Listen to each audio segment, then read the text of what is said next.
In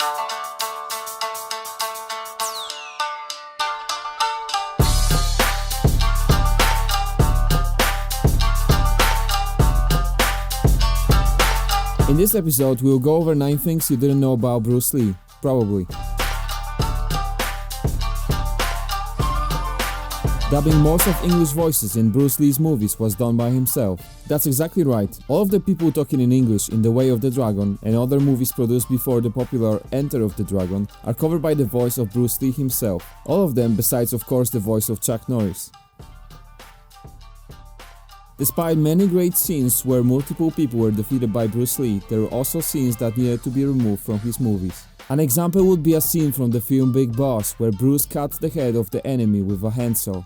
It was considered too violent even for the audience of Hong Kong.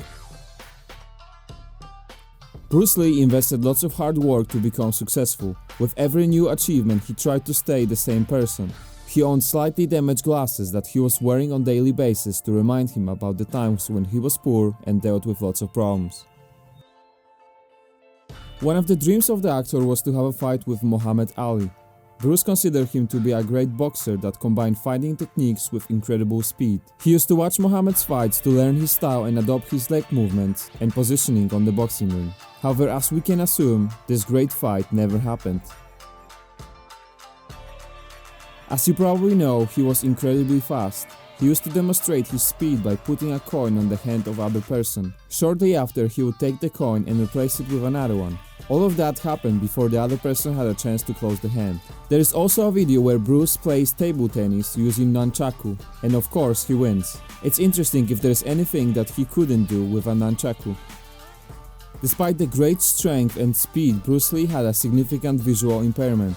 He was also one of the first people testing the contact lenses. In those days they weren't very comfortable, so Bruce stayed with the previously mentioned glasses.